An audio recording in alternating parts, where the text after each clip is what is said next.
लोकसभा की 3 और 14 राज्य विधानसभाओं की 30 सीटों पर हुए उपचुनाव में भले ही भाजपा ने सर्वाधिक विधानसभा सीटें जीतकर अपना दबदबा कायम रखा है, लेकिन कुछ राज्यों में अपनी ही सीटें ना बचा पाने से पार्टी नेतृत्व की परेशानी में बल अवश्य पड़ गए हैं। क्योंकि सवाल कुछ सीटें जीतने का नहीं, बल्कि कुछ राज्यों में अपनी सत्ता और अजय छवि बचाने का है। खासकर भाजपा को हिमाचल प्रदेश से खासी निराशा हाथ लगी है, जिसका नकारात्मक संदेश पंजाब और उत्तराखंड जैसे निकटवर्ती राज्यों में जा सकता है, जहां कुछ ही महीनों बाद विधानसभा चुनाव होने वाले हैं।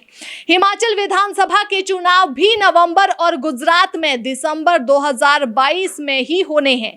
उपचुनाव के नतीजों ने बिखरे विपक्ष और खासकर कांग्रेस को आशा की किरण अवश्य दिखाई है।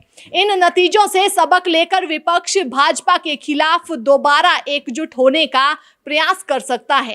हिमाचल उपचुनाव में करारी हार के बाद अब सरकार को कर्मचारियों की याद आ गई है। 2022 के विधानसभा चुनावों को देखते हुए सरकार कर्मचारियों को लुभाने में कोई कसर नहीं छोड़ना चाहती। यही कारण है कि सरकार ने कर्मचारियों की संयुक्त समन्वय समिति की बैठक बुलाने का फैसला किया है। इसके लिए बाकायदा तारीख का ऐलान भी कर दिया गया है। ये बैठक इसी महीने 27 नवंबर को होगी। इस संबंध में अधिसूचना भी जारी कर दी गई है। बैठक का ऐलान होते ही कर्मचारियों में भी एक नई उम्मीद जगी है। कयास लगाए जा रहे हैं कि बैठक में सरकार कर्मचारियों को खुश करने के लिए कोई बड़ी सौगात दे सकती है। बैठक में सरकार कर्मचारियों के लिए छठे वेतन आयोग की सिफारिशें लागू कर सकती है। इसके अलावा अनुबंध अवधि को 3 साल से घटाकर 2 साल कर सकती है। वहीं महिला कर्मचारियों के लिए भी कोई घोषणा हो सकती है। इसके साथ ही बैठक में कर्मचारियों की 62 मांगों पर भी चर्चा होगी। हिमाचल में हाल ही में हुए उपचुनावों के नतीजों से एक बात तो तय हो गई है कि आने वाले 2022 के चुनाव प्रदेश में भाजपा के लिए इतने आसान नहीं होंगे। हिमाचल और राजस्थान केवल 2 राज्य हैं जहां हर 5 साल के बाद सरकार बदलती है।